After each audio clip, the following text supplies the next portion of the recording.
Hoops Heaven proudly brings to you Basketball Hustle, featuring your hosts, the writer, Chris Pike, and the scoring machine, Shawn Redhage. Now it's time for another episode of Hoops Heaven's Basketball Hustle.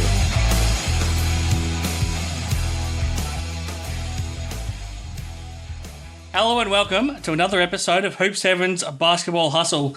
Episode 10. We've made it to double figures here, Shawn, so let's get cracking because there's plenty to talk about, plenty happening in the world of NBL. I'm your co-host, Chris Pike, but let's get straight to the man that you're all here to listen to. Shawn Redhage, thanks for being with us once again. Thanks, Pikey. I can't wait. Episode number 10. Let's get cracking. Plenty to talk about.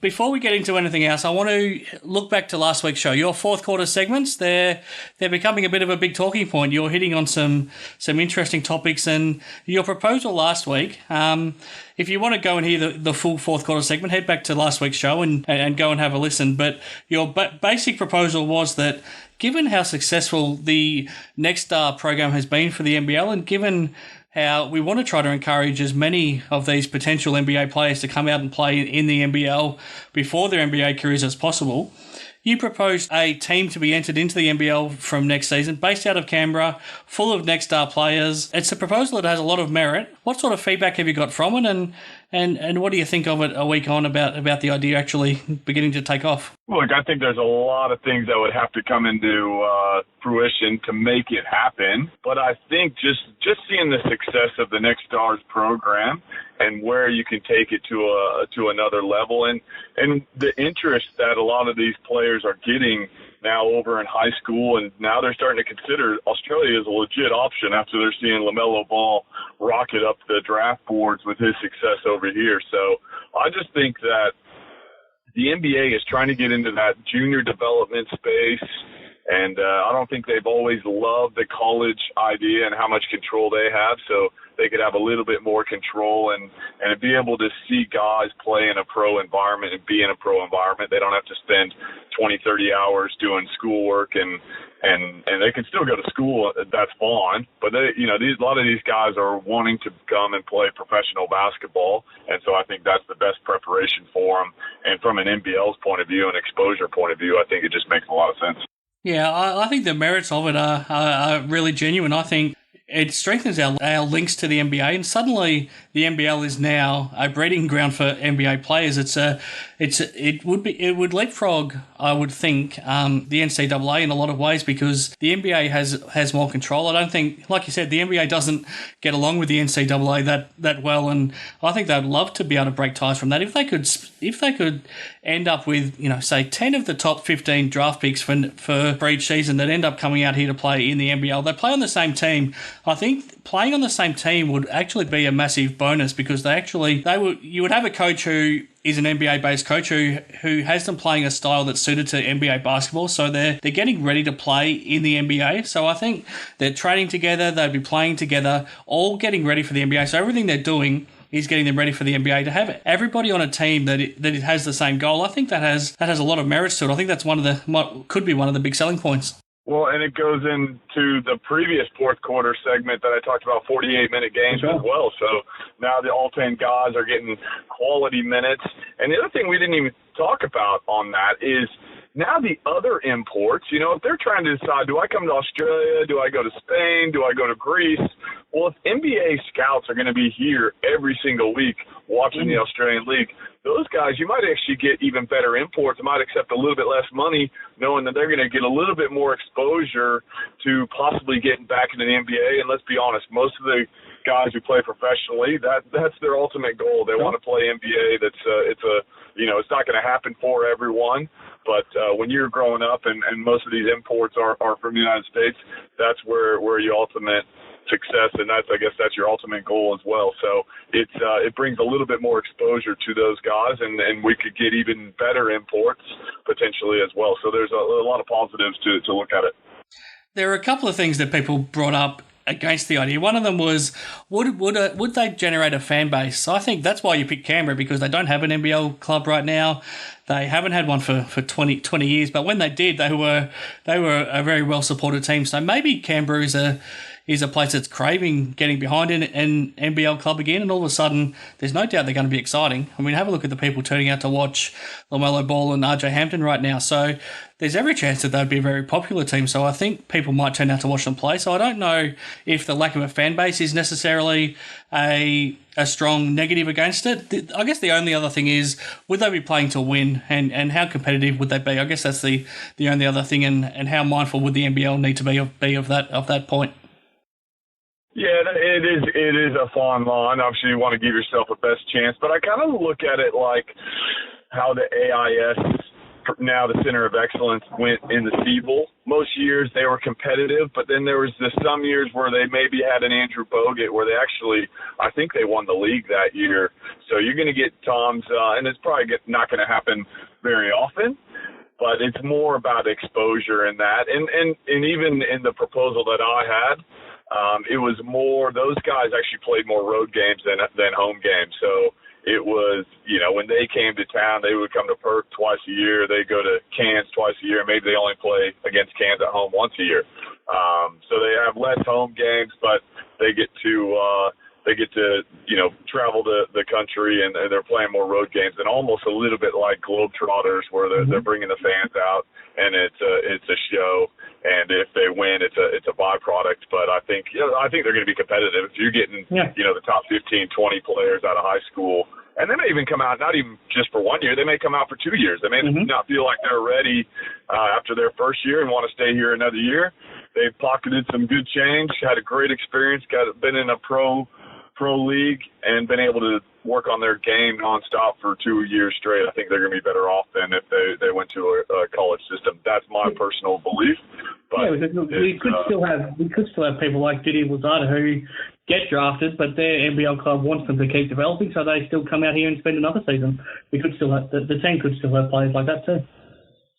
Yeah, I think there's a lot of positives to look at it. I think it's a fascinating idea. Interested to hear more feedback as well from our listeners, so get in touch with us at our Facebook page, Basketball Hustle, at Twitter at bball hustle pod, or indeed on Instagram at Hustle Basketball, and let us know your thoughts, because I think it's an idea that has some merit, and I think it's certainly worth at least discussing to see if it's a possibility of making it happen. But Shawn, let's keep moving, because there's plenty to talk about happening in the NBL right now as well. We're 9 rounds into the season. Most teams have played almost half of their games now, so we're getting a fair idea of where everybody's starting to sit. I'll quickly run through the results of last weekend, and then we'll touch on some of the talking points. So we got underway Friday night, and the Cairns Taipans, they're finding some form now. They beat Melbourne United for the second time this season, 93-86. Then we saw the New Zealand Breakers get back to winning. They beat the Illawarra Hawks 91-79. Southeast Melbourne Phoenix got their first ever win outside of Melbourne. They beat the Brisbane Bullets 110-95. Sydney Kings, too good for Melbourne United. The scoreline probably flattered Melbourne in the end, 111-101. And then the Adelaide 36ers, too good for the Perth Wildcats back in Perth as well, 99-88. And again, that scoreline probably flattered Perth a little bit as well. So plenty of talking points there, Shawn, for us to get stuck into. My first one, are you concerned about the Perth Wildcats right now? Yeah, look, 2 home losses at this stage with the Wildcats, and to me the concern would be how they're losing. It's not like last year they lost 2 at home, but it was 1 point and 2 points, whereas this year they lost by plus 20 against Cairns, and then Adelaide had them by 27 at one stage before the young guys came on and inspired them to get back to a closer game. So to be able to lose 2 games with larger margins, especially at home, I think is not a great sign at this stage. But in saying that, they're still in second place, and they coming off a tough road trip. So I feel like that they got home. They thought being at home would kind of take care of a few things and overcome maybe not being as sharp. And obviously Adelaide 36ers had other ideas and came out and played fantastic. So the Wildcats, I think their margin of error is a little bit lighter this year, or smaller, I should say. And, they're going to have to be on their game, especially defensively. There's been games where they haven't been themselves defensively against Sydney earlier in the year, obviously Cairns and Adelaide at home. So, and then that fourth quarter against Cairns as well. So they're going to have to find a way to improve. And I think defensively is where they're going to have to get better. couple of teams outside of the top four that are now starting to build some momentum. The Adelaide 36ers, they looked really good in that win in Perth. They've improved to 6-6. They've won a couple in a row. And the Cairns Taipans, I think they're playing almost the most exciting basketball in the whole league right now. When they're up and going with Cam Oliver and Scotty Machado as their big man, little man combination. You got Majuk Deng playing career best basketball. Kawat Noy's exciting. They're playing exciting basketball. I know they're only 5-7, but they've won 3 of their last 4. Do you think either of those teams can seriously push for a top 4 spot by the end of the season? Oh, I think both of them have the opportunity, and I would probably put Adelaide more in that boat than Cairns. I think Cairns is going to be a little bit up and down at times, but obviously they're playing much better as of late. But I would think Adelaide and Southeast Melbourne Phoenix will battle it out for that 4 spot, and possibly Brisbane in there, especially if Brisbane makes a change, which they could do, and I could see them doing over the next couple of weeks, especially a loss at home to Southeast Melbourne Phoenix. Could push that along sooner rather than later. Now, if I asked you this last week, I think you would have said I was stupid. But all of a sudden, Melbourne United lost 2 games last weekend, firstly in Cairns and then in Sydney. So suddenly they're back to 7-6.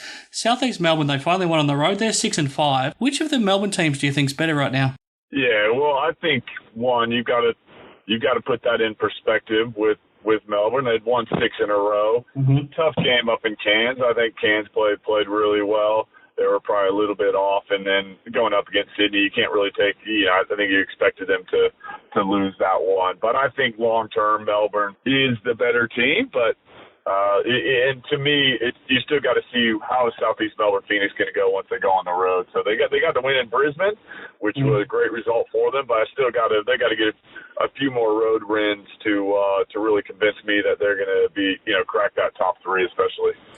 Now, the Illawarra Hawks, you would think that their playoff chances are well and truly gone, but LaMelo Ball continues to be exciting. Another triple-double last weekend over in New Zealand. Now, they finally signed a replacement for Aaron Brooks. It probably took a lot longer than we expected, and maybe that was because they were hoping on Xavier Cooks, and that fell through when he went to the Sydney Kings. But they've signed Darrington Hobson, somebody that I think they're hoping can take a little bit of the ball handling pressure off LaMelo Ball, but is it a good thing to bring in an import for them at this point, given I think the biggest problem for them this season is that Daniel Greeter and Emmett Nah have probably gone backwards just because they haven't been able to get much court time. Yeah, they needed to make it. I'm surprised this long. Yeah. To be honest, I thought when Aaron Brooks goes down, and it's not like you were wondering if he was going to be able to come back in a few weeks. Did his Achilles? He's gone for the season, possibly. Last game he was going to play in his career. So you've got to go and make that change straight away. And obviously we talked about last Xavier Cooks probably was on there. Could they get him? And I'm sure there's a lot of things. I'm sure they were talking to a lot of different guys and nothing came to fruition. Now, Shawn, before we continue, let's just take a second to thank our major sponsors here on Basketball Hustle, Hoops Heaven. They've been an incredible support to us since the start of the podcast. We can't thank Jason and his team enough, but what we desperately need now is for our listeners to show the same support back to Hoops Heaven. Head on to hoopsheaven.com.au, check out all of the basketball merchandise, basketball gear, basketball products you can ever imagine. Head to checkout. Use our special code that's here for just our listeners, HUSTLE. When you get to the checkout, you'll get a very special discount. It's just in time for Christmas, whether it's for yourself, whether it's for a loved one. Go and check out hoopsheaven.com.au. Stock up on all of the basketball gear that you can imagine, everything from the NBL to the NBA, everything from current to the past to the future. All of the shoes you can hope for. If you're in Perth, you can check them out in person on Murray Street, but make sure you get along and support them either way. hoopsheaven.com.au. Support the sponsors that are supporting us. So, Shawn, after 9 rounds now of the league, we've got the Sydney Kings clear out on top. They're 11-1. They're 3 wins clear of the Wildcats, who are still 8-5. So we spoke about the troubles the Wildcats are having, but they're still in second spot and they're still 2 games clear. So that's a good position to be in. We've then got Southeast Melbourne 6-5, Melbourne United 7-6 that round out the top 4. Adelaide not far behind 6-6, Cairns are 5-7, Brisbane are 5-7. Then I think you can write off the bottom 2. New Zealand 3-8, Illawarra 3-9. Does anything surprise you about the way the teams are stacked up as we near the halfway point of the season? Yeah, I guess just I mean, obviously there's only one real clear runaway dominant team in the Sydney Kings. I guess you would have thought Melbourne United and the Perth Wildcats might be a little bit closer. To me, that's the most surprising is how well the Kings and how dominant they have been through the first part of the season. So not very often do you get a team so far ahead this early in the year. So credit to the Kings and the way they're playing, and the Wildcats, United, Phoenix, Brisbane. They're going to have to, I think, really up their game to be able to compete with the Sydney Kings towards the end of the year. Okay, back here on Hoops Heaven's Basketball Hustle, and I'm joined by a very special guest this week, somebody that I've enjoyed following his whole NBL career, and he's always been very good to me with his time. I've always enjoyed writing about him for the clubs that he's played for and for the NBL website, and now it's a pleasure to have a chat to him for the podcast. So, Matty Hodgson, thanks very much for joining me. Yeah, Chris, much appreciated. Thanks for having me on. Now, how's life treating you up in Brisbane at the moment? It's a hell of an even NBL season right now, and you're 2 games outside of the top 4, but you're only 3 games out of second spot right now. You've played some good basketball this season. You've had some losses that you probably weren't expecting. How do you sum up the first 9 rounds of the season for the Bullets so far? Yeah, I mean, obviously, you'd say disappointing, right? No one wants to be in the position to get sort of 2 games under 500 at this stage. And like you said, it's even, so it's not panic stations at this stage. It still has been enjoyable to be around, and don't get me wrong, it's a hell of an environment and everything like that.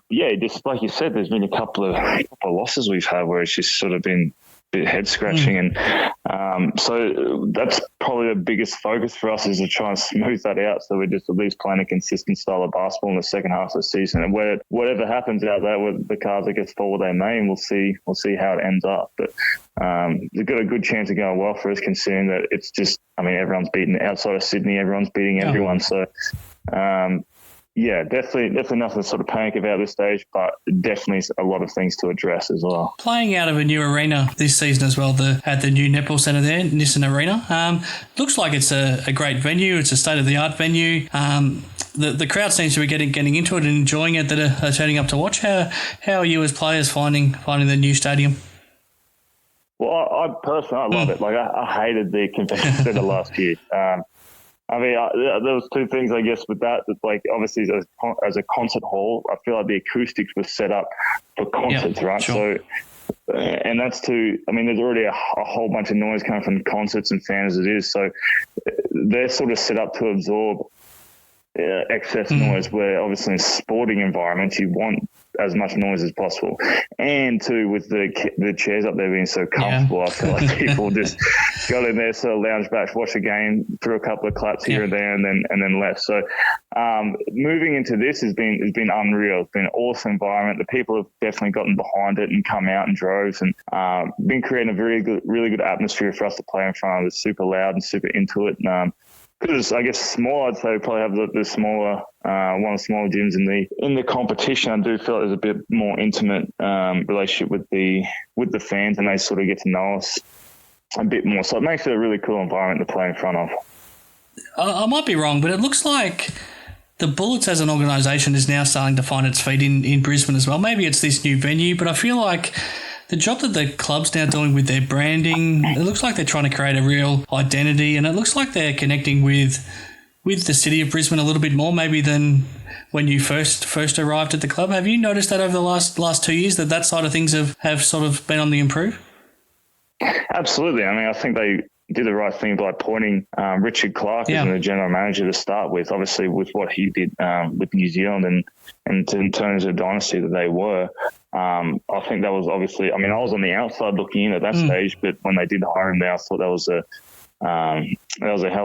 hell of a signing for them and for us too. And definitely, I think like each year that's been going on, it's just been getting more and more professional. I think they've got an identity that they want, and they want us to be a big time sport in Brisbane. Obviously, with the Broncos and the Lions and with the Roar as well. Like, there's a whole bunch of good professionals with the Flyboys. Like, there's a good bunch of professional organisations in Brisbane, and they want us to be right up there with it. So that's a massive credit to the front office staff. Like, they've been really putting in for the last, I'd say 3-4 years now to really sort of get it moving in the right direction. I think it's starting to head that way. Your season, how have you seen your own game so far this season? To me, it looks like you're playing great basketball when you're on the floor. You look like you're in great shape. You look like you're confident with a lot of areas of your game. You're shooting the ball pretty well. Your post moves are going well. You're rebounding pretty well. You're defending well. I guess the only thing is you just can't quite avoid foul trouble at times. But how have you seen your start to the season so far? No, definitely been a good start for me. I feel like it's been really efficient. Like in the minutes I'm playing, I'm out there doing a good job of sort of affecting the game in multiple areas. And yeah, like you said, some of those minutes were due to just. I mean, the first eight games, I think I fouled out in 4 of them. So, and like you could sit back and say, oh, it's terrible refereeing, but if it's happening at that rate, then it's obviously a fault on me. So that's something that I've over the last few games, I've definitely got a grasp of. I think I've only had 2 to 3 fouls for the last 3 games, and obviously I don't want that to come back and bite me. But I just think I've maybe been a bit too aggressive defensively and trying to stop everything, and then it's just sort of being a bit smarter defensively. I think that's sort of helped things out. But no, I definitely think that this is the best basketball that I've been playing in my time as a basketball player, and definitely in the NBL. Playing alongside Will Magnay as well, how much are you enjoying probably battling against him every day in practice, but then also seeing his development on game night? Must be a lot of fun.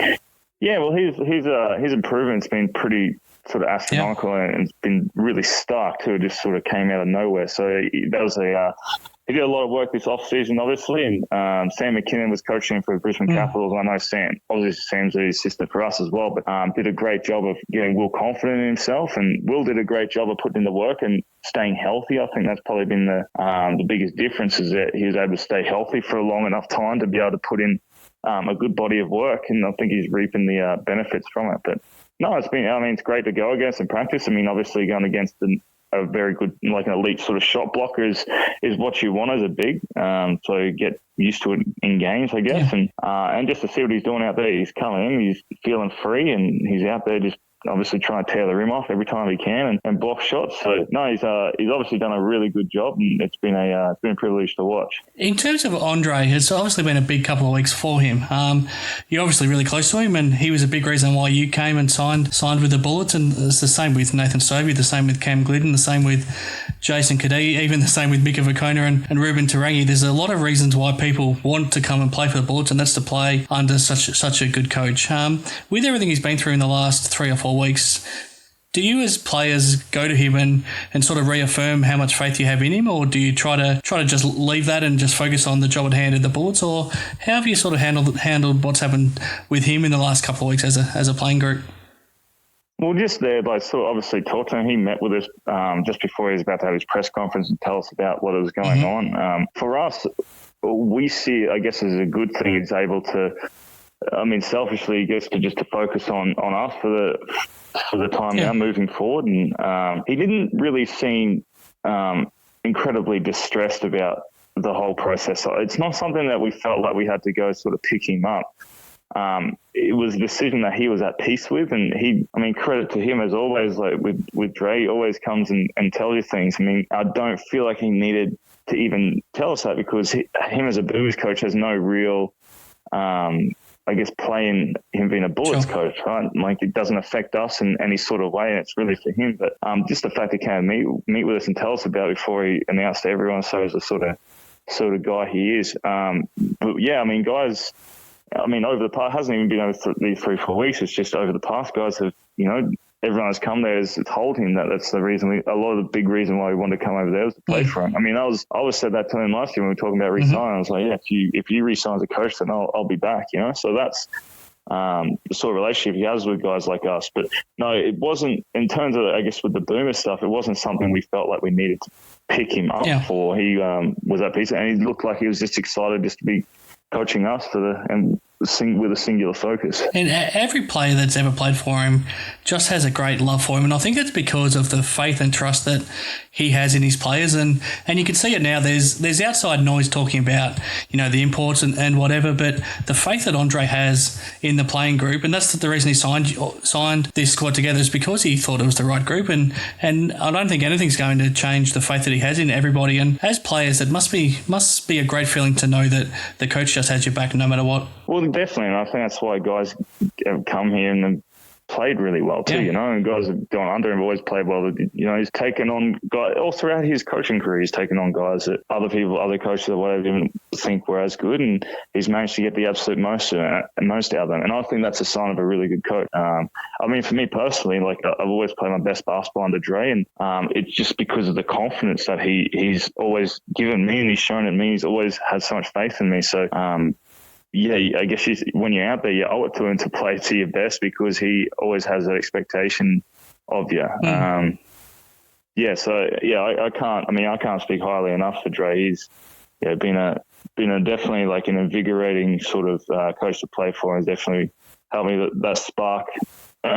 Get back my love for the game, Now, just from speaking to you over the years, you've got an inspirational story where you've now played 130 NBL games, but there was every chance you would never get to play, and just how bad your injury was, and that knee injury had seriously threatened to sort of stop you ever having a professional basketball career, and you were almost at a point where you'd accepted that was the case before you ended up in Adelaide, and everything's taken off from there. Now that you're out of position now where you look healthy, you look happy, and as you've said, you're playing the best basketball of your NBL career, do you just feel like you're in a great place right now and feel pretty happy that you were able to stick with it when I feel like people of less strong character and probably less mental strength might have given up if they went through the things that you had gone through?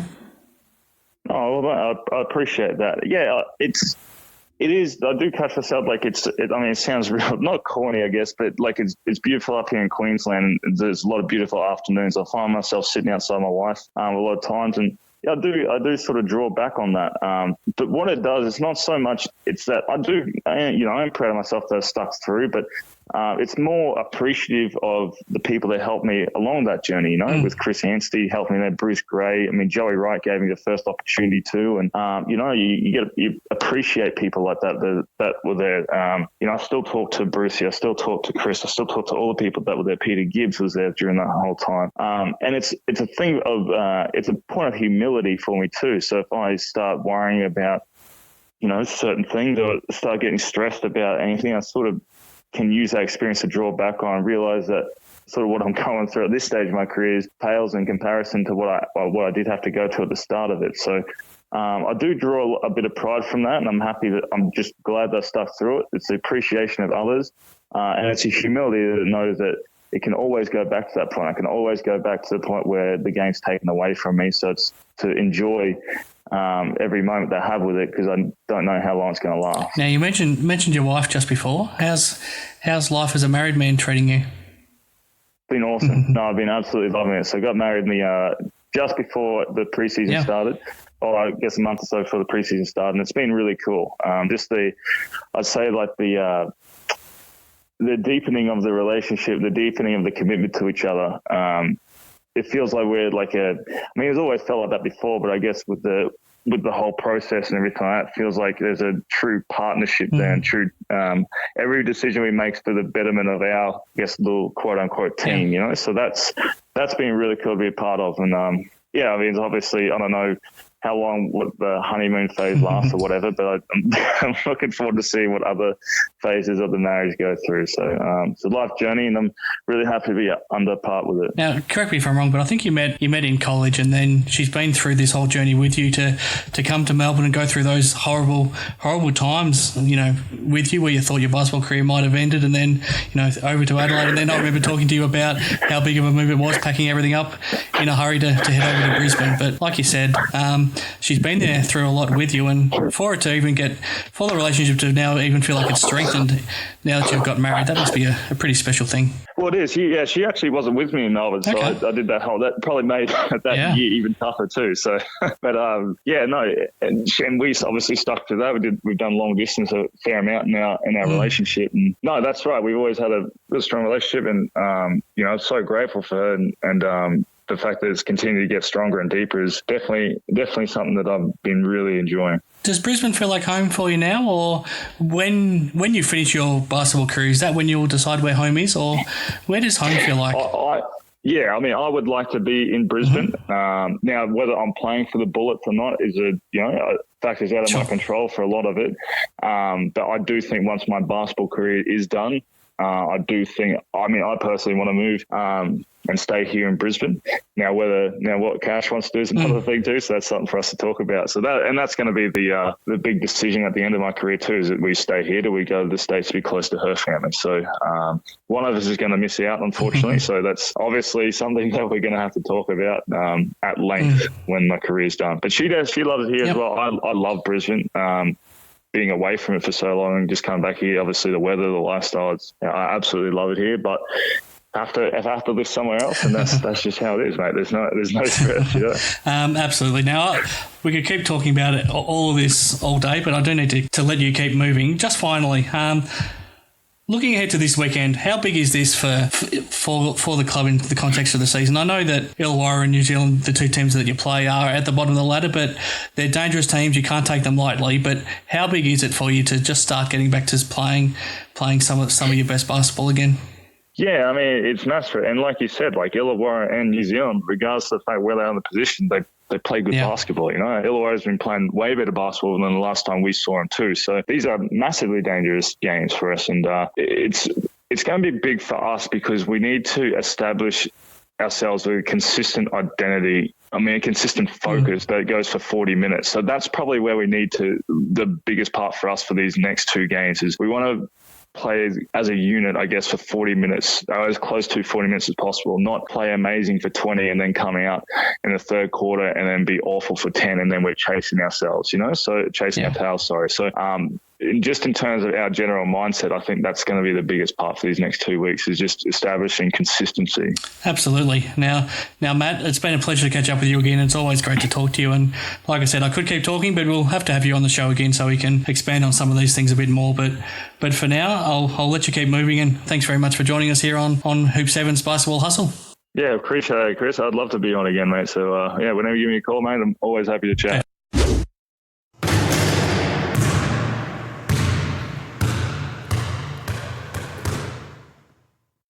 Today's fourth quarter segment is brought to you by Devlin's in Subiaco. And the topic today I wanted to discuss was brought up by Andrew Bogut earlier in the season. And is that his theory is he would like to see players' salaries made known to the public. And to me, I think it's a pretty good idea and has a lot of merit. One, you bring transparency to the whole situation. You know, there's a lot of talk about Melbourne United, Perth Wildcats, Sydney Kings are spending all this money.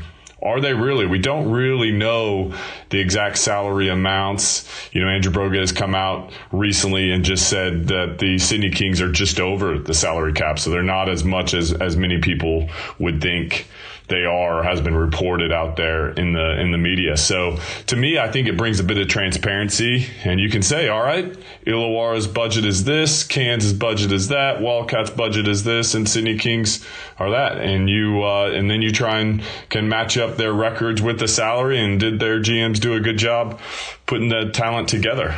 And the other thing to me, I think it gives a lot more power to the players as well. You know, I think when you go as a player, you go into negotiations, you don't really know how much the teams have left in the salary cap. You don't know what your other guys in your same position who might be all NBL or, you know, six man, what they're earning at other teams as well. So I think it just gives a little bit more power away from, say, the teams and the GMs, and gives a little bit more to the players. And to me as well, it would be the only Australian league to do it. And I think it would just bring the fans a little bit more engagement with the fans. They can see, obviously in the United States, this is commonplace.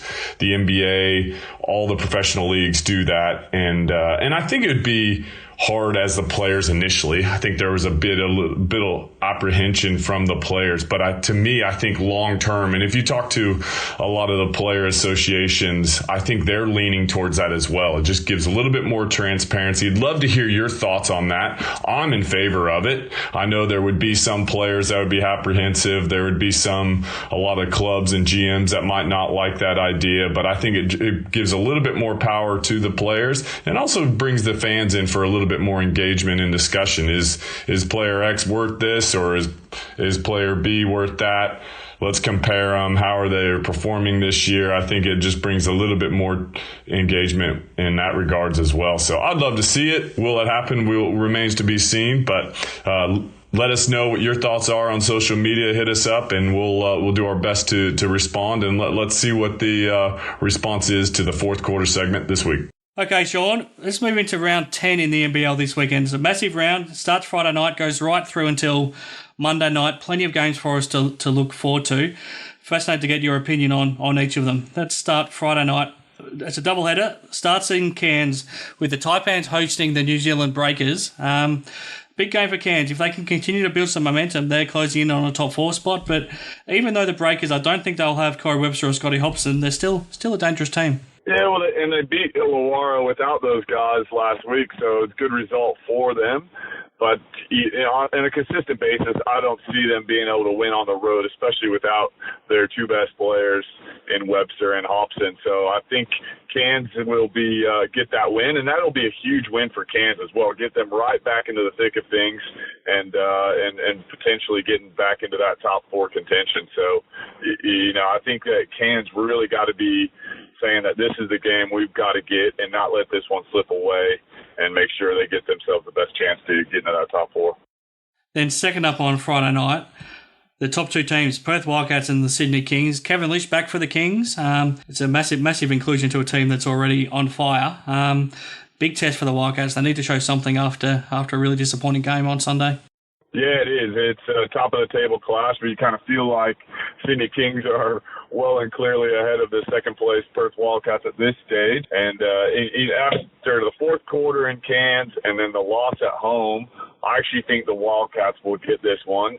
And you've got to throw Kevin Lish coming back in. You're going to try and get Xavier Cooks some minutes. And you got a few pieces that you're going to try and work back in. I think it could make it tough. And, the Red Army will be happy with me that I'm choosing the Wildcats in this one. But I just think I know those guys and how well they bounce back from losses, and especially probably a 1.5 loss after losing to Cairns in that fourth quarter as well. So they'll be ready to go, and I think Trev will have the team firing, especially on the defensive end. And first up on Saturday, big game as well. These two teams always fire up against one another. Melbourne United, with Chris Goulding playing his 300th NBL game, they're hosting the Adelaide 36ers. Yeah, it seems like a lot of fireworks usually happens when these two teams mix it up.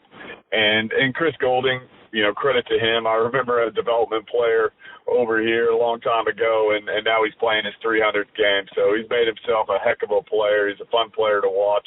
And I just feel like a guy like that, he lives in that moment. When the spotlight is on him, he's going to come to play. And I think Melbourne United get back on the winner's circle. Okay, Shawn. Then later on Saturday night, the Brisbane Bullets host the Illawarra Hawks. A fascinating game. The Hawks not having LaMelo Ball now, he's got a sore foot. It's going to be fascinating to see how this plays out in terms of his future. But for Saturday night at least, does this turn that game well and truly in the favour of the Bullets?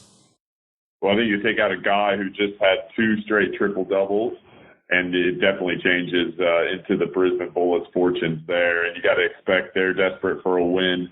They'll be able to get the win on that one. And I'll be interested to see the new players and the young players for Illawarra. Can they step up and, cover for the loss of Ball in that one as well? Then on Sunday, South East Melbourne Phoenix, they're back home to Melbourne again, yet another home game. They're playing a Wildcats team that will be coming off that game against Sydney on Friday night. A lot of it might have to do with how the Wildcats end up performing on Friday and how banged up they are. But what are you expecting in this one? Well, I expect, we predicted that the Wildcats are going to win on Friday night, but I think it's tough to back that up playing against a team that's fresh, playing at home. And Southeast Melbourne Phoenix are talented, and they're getting Ty Wesley back, who I think might almost be their most important player. So I think Southeast Melbourne Phoenix will get that win. And, especially if the Wildcats have a big win against Sydney, might just kind of drop their guard a little bit, feeling good about themselves. But I think getting Ty Wesley back is going to be huge for the Phoenix. Then speaking of the Kings, they also back up from that game in Perth on Friday. They head back home to host the Taipans. Cairns would have played on Friday as well, but the travel is certainly in the favour of the Taipans, even though they're the away team. The Taipans, they don't hold any fears. They certainly enjoy playing these top teams. I think they're 4-1 against the top 3 teams right now so far this season. Any chance of an upset on Sunday? Well, you got to, if there's going to be a game that Sydney lose, it could be this one.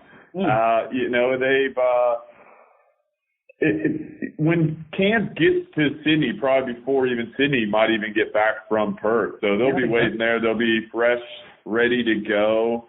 But I think you've got to take the ladder leaders in Sydney at home. But, I wouldn't be surprised if Cairns does pull an upset off in that one. But I'm picking Sydney. Then last up, Monday night, New Zealand Breakers head back home and they host the Brisbane Bullets. This is a big game as well because the Bullets, if they're playing the bottom two teams this weekend, if they get 2 wins, they're right back in the playoff hunt. But if they have a slip up, then the playoffs are starting to look unlikely for them. Well, and I thought I saw something where Glen Rice Jr. might be playing this weekend. I wasn't sure that he was still with the club, but apparently he is. Scotty Hobson and Corey Webster are questionable as well. So there's a lot of interesting storylines going into that one. Who's going to play, who won't, who will be healthy, where the New Zealand Breakers go from here. You just got to think that the New Zealand Breakers playing at home should help, but I just think that it's going to be, I think Brisbane are desperate, though. I'm going to go with Brisbane just because I don't know who's going to be playing for the New Zealand Breakers. Now, I'm glad you brought up Glen Rice Jr. because it's late breaking news just as we're recording this week's show that he's going to be playing in Cairns on Friday night, which is remarkable in its own right, and you'd assume that he will then play on Monday night as well. I, like you, imagine that his indefinite suspension would be lasting forever. I didn't expect to see him again. He's been in rehab the last 2 weeks, and obviously that's worked well. He's been given the all clear by Basketball Australia's integrity department to play, whatever that means. How surprised are you that he's going to be playing again in the NBL? I'm extremely surprised. The New Zealand Breakers surprise me every week. They signed a guy like this, then he goes and gets in trouble within a couple weeks, and now you're so desperate to get wins that you're going to play. I just think that they're sacrificing their culture for wins and some short-term gain, and to me that doesn't signify long-term success. But we're not the ones in charge, so I'll be interested to see how Glen Rice Jr. plays. And you said rehab, so he's been in rehab. Has he been training? What type of shape is he going to be in? So it's a interesting storyline heading into that one as well. Now, very quickly before we sign off for another week, the Wildcats have announced a bit of a competition to decide the Wildcat of the decade. Obviously, that includes you because you won 4 championships in this past decade. Now, they've named 8 players as part of this, and they're going to match up the 8 players against each other in the first round. Very quickly, I wanted to let you know what the matchups are and get your tips in the first round, and we'll follow it as it goes along over the next few weeks. First up is Damian Martin and Jesse Wagstaff. Yeah, well, that's 2 winners right there, 5-time champions, both of them. Yeah. He's probably going to be hard to pass up Damian Martin there, the 6-time NBL Defensive Player of the Year and the heart and soul of the Wildcats and the leader. So I think you got to go with Damian Martin. Probably a tough matchup for Jesse Wagstaff. He's been so consistent, but I think it's hard to pass up the Olympian and Damian Martin. James Ennis and Casey Prather. Well, that's an interesting one. Obviously, Casey Prather played for the Wildcats a lot longer than James Ennis, but I think James Ennis, his impact on the club and the league was something I haven't seen in my time here in the NBL, and really was a game changer. The way he was able to come here, play, get a look at the NBA, and then he's done so successfully over there. So he was a once in a generation type of a player to come over here, and rightfully so. I think he gets into the second round in that one. I'll answer this one for you. I'm going to vote for you over Kevin Lish. Any disagreements? I think you probably, Kevin Lish is a great player, but during the decade, he probably only played a couple seasons there. He played full career this decade. He started 2010. Yeah, so 4 seasons, I think. 4 seasons, yeah. That's Kevin Lish was Grand Final MVP, League MVP, put up some impressive stats, and look, I'll leave my vote for that one. because I don't want the bias of that. But I love Kevin Lish as a player and as a teammate. Yeah, we're hoping to have you on the show in the next week or two as well. So keep your ears out for that. But I'm going to vote for you. Last one, Bryce Cotton and Jermaine Biel. And two guards right there matching up. Yeah, I think it's tough to go past Bryce Cotton. I mean, Jermaine Biel had some big games, some big seasons, was a big part of that 2014 team, who I think was probably the most talented team, along with James Ennis, that I've seen here at the Wildcats in my time. So, but Bryce Cotton is just at a whole nother level. I think him and James Ennis are the two best players I've ever played with. So I've got to go with Bryce Cotton. Now, to me, there's one standout omission from that top 8.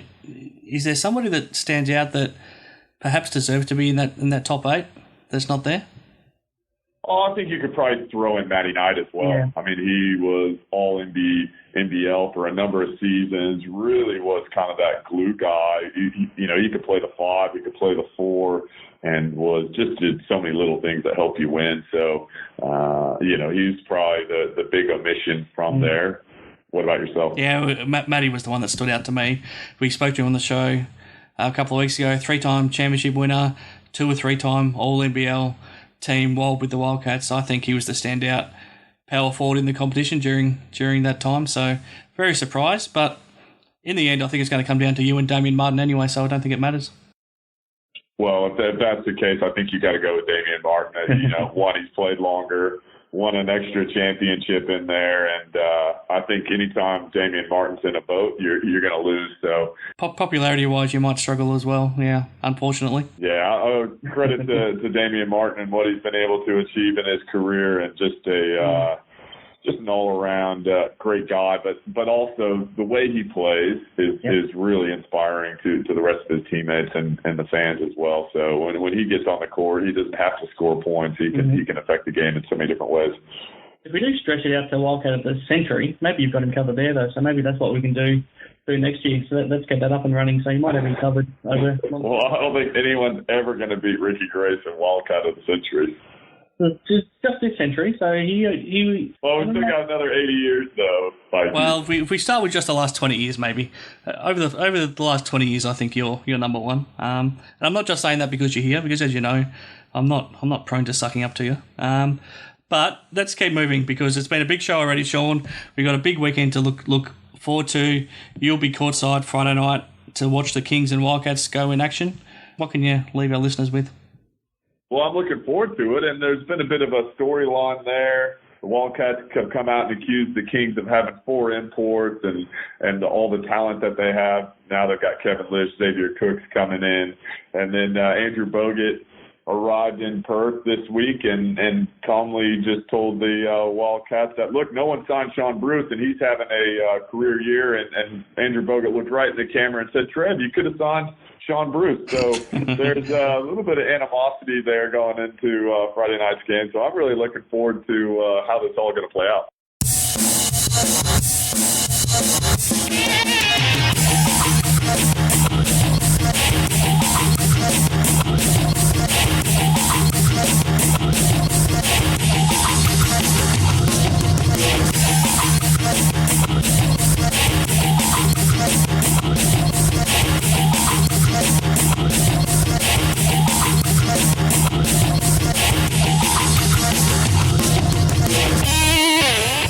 Bye, have a great time.